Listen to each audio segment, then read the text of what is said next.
Okay, so we're continuing our coverage and getting caught up on the various X-Men related stories, right? Because we've been slacking in recent months. And so what we're doing here is we're picking up with Marauders, with the Wrath of Iceman. And here's the thing, you don't normally see Bobby Drake just lose it, right? And there's a couple reasons for that. One, because of the fact that Bobby Drake is an Omega level mutant. Even he doesn't fully understand the totality of his powers in comparison to when Emma Frost took over his body and pushed them to the limit, right? So in a lot of ways, he's still learning what he's capable of. But two, because of the nature of his powers, if he lost control in the extreme, this guy is powerful enough to just eliminate all life on Earth, right? Just wipe out everything on the face of the planet, even kill the Earth itself. What this does here is this initially picks up with Callisto, and I love Callisto. Callisto is old school, right? For those of you guys who are new to Marvel Comics, Callisto's been around for a long, long time, and she led, or really rose to prominence under Claremont's run in leading a group called the Morlocks. Now, the idea behind this is that at one point in time, Callisto was actually a model, and she was gorgeous, and she still is to a degree. The big issue here is that once her mutant powers emerged, she was actually stabbed and ended up scarred, hence the reason why she wears the eye patch. But because she had basically lost her modeling career, and then following that, the basically being injured as a result of being a mutant, she came to the realization that humanity hated mutants in that way, and her modeling career was over because, you know, in her mind, who wanted a model that was missing an eye? And so what she did is she went underground in an old abandoned military silo in Manhattan, and then basically started organizing and basically bringing together the Morlocks, which were in a lot of ways, truth to tell, the island of misfit toys, right? Just mutants who couldn't quite make it out there in the world because their mutant powers had manifested in ways that created physical deformities. Now, the really significant thing with Callisto was the battle she had with Storm back in the 80s, when Storm basically ended up taking over as the leader of the Morlocks, and Callisto was basically just kind of like her steward, right? She's like the CEO of YouTube. She just runs the place while the advertisers are away.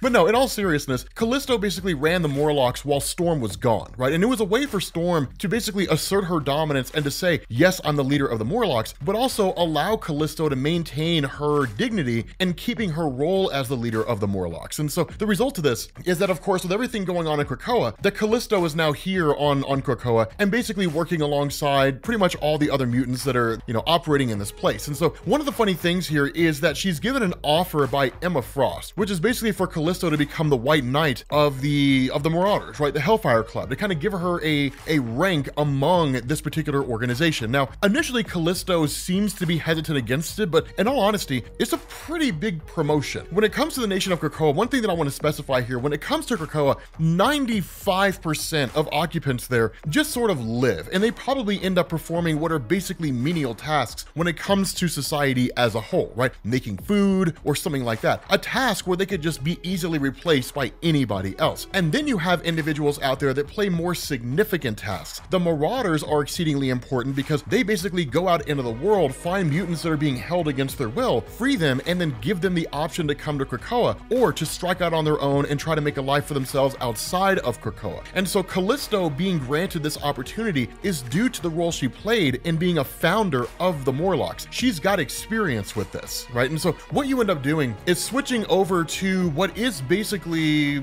the entire group being observed, right? Callisto meeting with Bishop and then greeting Storm again, which initially she kind of approaches her as an enemy, and then it's just like, I haven't seen you in forever, girl. Hey, girl, you look good, girl. That's basically the whole thing that's going on between these two. But ultimately, the reason why they're being watched is because there's basically a spy among their ranks, right? Now, they are being watched by what's called the Verendi. And we've talked about the Verendi before, right? Cade Kilgore, who's probably the most underrated villain in the entirety of Marvel Comics. Kid has no power whatsoever. Like, he's got no abilities, but he killed his dad, took over his empire, and basically recreated the Hellfire Club. The kid's awesome, right? He's one of those kids that's just that smart, right? And so what's been going on here is much like the original Hellfire Club, Emma Frost, Sebastian Shaw, Donald Pierce, and all those guys, that what you have the Verendi doing is basically working behind the scenes, consolidating power, creating networks of people whom they can use, who they can provide information to, they can provide them with things. And so what's been going on here is that with them having a source among the mutant population, one who could potentially travel in and out of Krakoa, then what it means is that information can be brokered, and that is huge. Knowing the goings on of what's taking place in the mutant nation of Krakoa, which is off limits to anybody who is not a mutant, is astronomical information. They're brokering this with the Russian government because one, it's the Russian government. When are they not up to some nefarious stuff? And two, because the Russian government is actually developing technology that can be weaponized to basically take away mutant powers or just kill mutants entirely. And so what we end up learning is the weapons they've kind of been working on initially could only fit in armors, and now they've basically shrunk it down to where they can put it in a handgun, right? In a pistol that can be used to basically kill mutants. And so following this, you actually pick up with Bishop, who infiltrates a location and then in turn is actually met by the arrival of Manuel Nduki, I think is how you pronounce it. Nduk? I'm not sure how you pronounce his name. Basically, his family hails from African slave traders, so the guy's pretty nefarious. But nonetheless, ultimately Bishop gets the upper hand on this guy and then basically manages to stow away aboard a ship. And the idea here is to use the information they have to get to Madripoor. Now remember, this is the nature of Madripoor itself. If you're an X-Man or if you're like an Avenger or an agent of S.H.I.E.L.D. or something like that, you don't just walk into Madripoor, right? There aren't really any rules there. I mean, there's a kind of code of conduct, but it's no man's land, right? Like walking into Madripoor and saying, everyone freeze, I'm an agent of S.H.I.E.L.D. That's not going to get them to stop by virtue of your authority. That's going to get you killed, right? So Madripoor is a very, very dangerous place. Also one of the coolest places in Marvel Comics. What can I say? I love dangerous and villainous places. That's why I keep telling you guys, man, I'd be a bad guy. Dude, if I had powers, I would be a dick.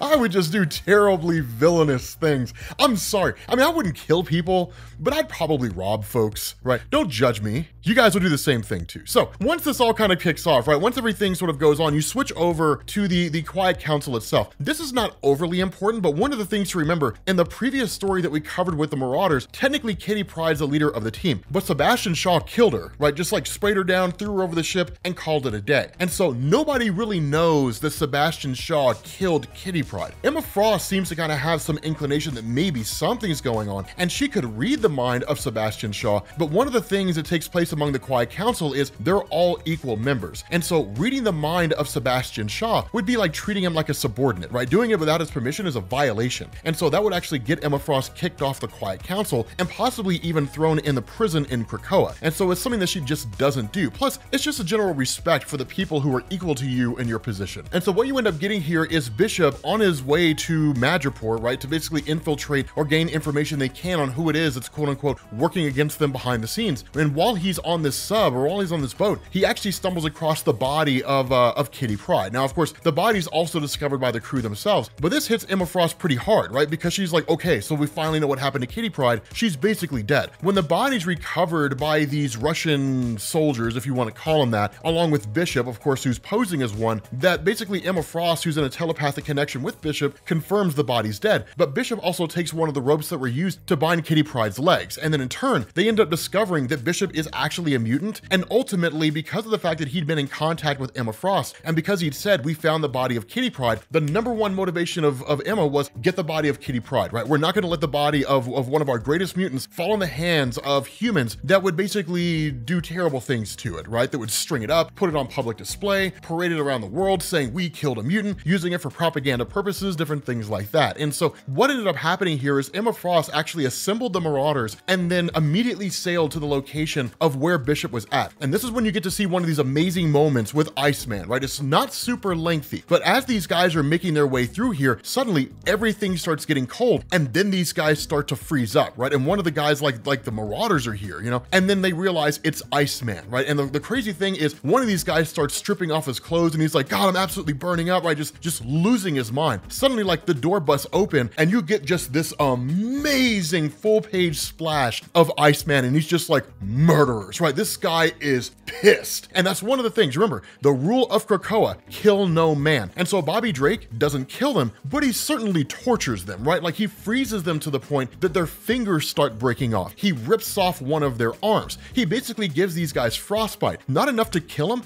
but enough to make them suffer. And that's the crazy thing here is you never really see see Bobby Drake do this, and it's awesome to see it happen. And so he tells these guys, frostbite never quite fully heals. You've lost arms, you've lost legs, you've lost digits. Keep this as a memory. Keep this as a reminder of the things that you're experiencing here. Keep this as a reminder of what happens when you lay hands against the mutant population. And so what you get following this is you switch over to the Marauders once they return back to Krakoa, and then you get this really weird kind of situation with Pyro, right? The guy who can manipulate fire, where like once he arrives, you have like Jean Grey sitting on his car. She's like, hey, like I was hoping you can give me a ride. Now, only to find out that it's all just kind of a scenario that Emma Frost is putting on. And she's not doing it arbitrarily or whimsically. She's doing this because of the fact that something is in the mind of Pyro. That Pyro has basically been spying on the entirety of the Marauders and comings and goings from Krakoa, but it's not really him that's doing it. In fact, it's actually one of the Verendi in a little tiny itty bitty microscopic submarine sitting in his body. And so once everything kicks off, right, once they realize, or at least once this guy realizes that essentially the jig is up, he's been caught, he immediately expands, right? He enlarges, destroys Pyro,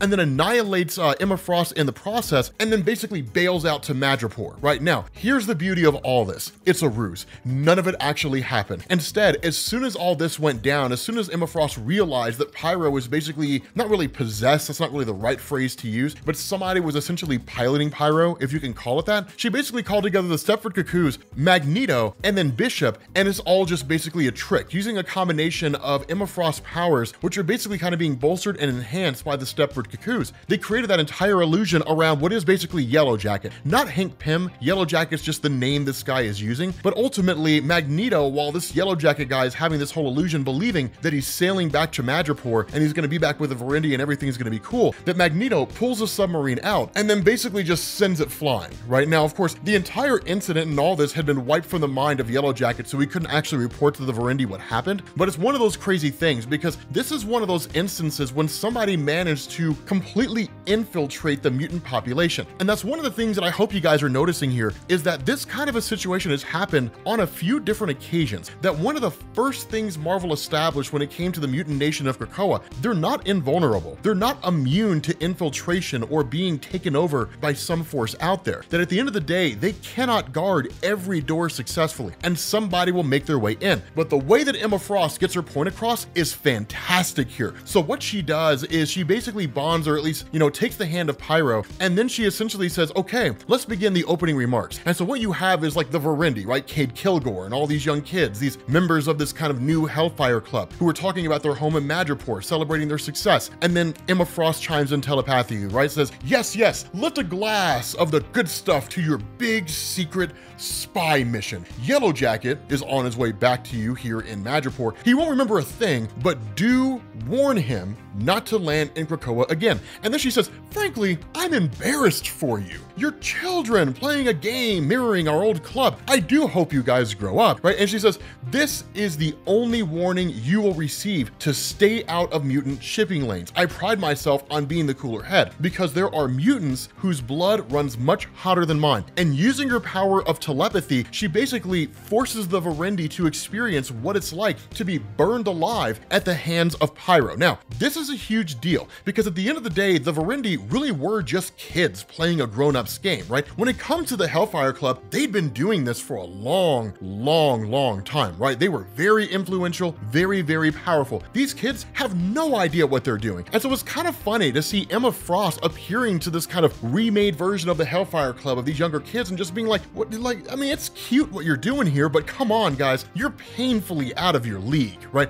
It's a cool little thing to see. And so what you end up doing is switching back to Krakoa in the efforts to basically resurrect Kitty Pryde, and it cannot be done. For one reason or another, Kitty Pryde never emerges from her cocoon. Seemingly, there doesn't seem to be a way to get her out of there. And so what you do is you switch over to the Quiet Council and you actually find out Emma Frost isn't there. Instead, she sent Sophie of the Stepford Cuckoos, who's probably one of the more powerful members of the group, even if you really can have a hierarchy of power among the Stepford Cuckoos. Technically, Sophie is. I mean, at the end of the day, they are all clones of Emma Frost, but the important thing here is that Emma Frost isn't here, and Sophie says the reason why is because when Bishop hacked the Madripoor government, he found that there was intelligence basically coming from the Verendi that basically showed a kind of cooperation between the Verendi-supported or Verendi-backed governments in Madripoor, Russia, and Brazil. And there's a freighter that is operated by the Russians that's responsible for producing weapons using Forge's old designs that serve the purpose of generating weapons happens that can destroy the mutant population. And so essentially Emma Frost and the Marauders have just kind of sailed out there to destroy the whole thing. And so that's when you actually get this really interesting moment when Magneto lifts his helmet slightly, enough that his mind that he can kind of get a thought out, but not enough that anybody can really do anything, and then basically tells Sophie, or at least allows her to overhear his words telepathically, and says, tell the White Queen to leave none to tell the tale. Basically, kill everybody, right? That's what Magneto really seems to be saying here. Now, it's one of those things when you kind of have to read between the lines, because the rules say kill no man. Magneto doesn't say kill everybody. He just says leave no one to tell the tale, which you can interpret a couple different ways. But what you end up getting is kind of switching over to this freighter. Basically, they're met by Iceman, who literally creates a giant iceberg and lifts the freighter into the air so it can't actually go anywhere. And then, like, Emma Frost shows up with the Mercury. Now, the Mercury we've seen before, we saw it in Marauders number 5, but initially it looked like a submarine. Turns out it's a UFO, and we don't know how in the world they managed to get their hands on it. I mean, in all honesty, it's not that strange when you consider, like, the grand scheme of Marvel Comics. I mean, for God's sake, like, this is the line of comics that publishes stories about a giant guy in a purple suit that eats planets. Is it really that strange to believe the X-Men could get their hands on a UFO? But nonetheless, it's one of these things where it just kind of goes part and parcel to the somewhat fun and silly nature of the story, but also keeping that kind of seriousness going at the same time. And so ultimately, you end up having like Emma Frost and Pyro making their way through there when they're suddenly met by the arrival of a bunch of Russian soldiers. Now, at that point, Emma Frost kind of unbuttons her shirt. She doesn't really show them the goods, but she gives them enough that their imagination can kind of run wild, and then using that, has them all shoot each other up, right? So I guess that works, right? Use it as a distraction. And then following that, you actually have one of these guys who intends to detonate the entire ship, because he was basically instructed that this ship is not to be captured under any circumstances, that if mutants infiltrate it or any other kind of enemy force infiltrates it, that he blows the whole thing to pieces. And then Callisto appears, and what's probably one of the most Callisto-y lines ever, where she's like, I get that you're prepared to die, but are you prepared to die slowly, one piece at a time? I absolutely love that phrase. I love that. That's absolutely amazing. Of course, Emma Frost is able to kind of overcome all this, and then ultimately they end up wiping the minds of all these guys, so it's not really an execute everybody on board mission. Instead, what you end up getting is Emma Frost essentially modifying their memories so they'll have no real recollection of this. The other thing she does is she modifies their minds in such a way to where they will never show bigotry towards anybody. It doesn't matter where they stand in the way that they live their lives, that if they express bigotry towards a person that's different than them, they'll actually experience physical sickness, right? Which is probably something we could have a little more of in this world. And then of course, using the UFO, they destroy the freighter and they leave, right? It's interesting.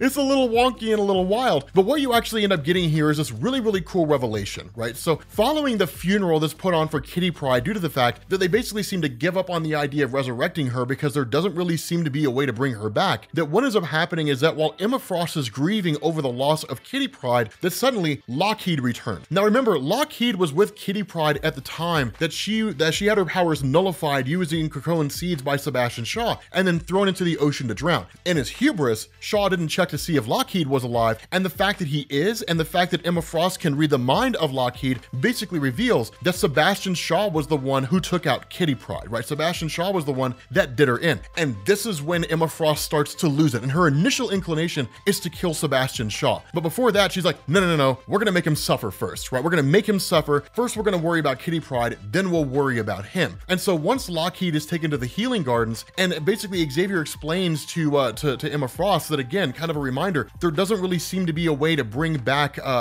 Kitty Pryde, that they're attempting it one last time, but it just never really seems to work, that she never breaks out of her husk. That's when it dawns on Emma Frost, no, Kitty Pryde never breaks out of anything. When did you ever see Kitty Pryde kick down a door or smash through a wall? You've never seen her do that. Mutants here normally do that because they don't have the powers that Kitty Pryde has. Kitty Pryde has the power to phase through objects, but up to this point, she wasn't aware that she had that power. So quite literally, all the times that they were trying to resurrect her, she didn't know she could phase through her husk. And ultimately, all these versions of her that were resurrected just basically ended up drowning. And so that's when Emma Frost uses her powers to remind Kitty Pryde that she can phase, and actually grabs Kitty Pryde's hand and pulls her through. And that's what allows Kitty Pryde to get out. Following that, Xavier uses her powers, returns Kitty Pryde's memories back to her to a degree, and then in turn, she's basically reborn here. And one of the first things that Kitty Pryde asks, with everything going on, one of the first thing she asks here is, where's Sebastian Shaw? With that being said, guys, we're gonna bring this video to an end. Keep your eye out for the video for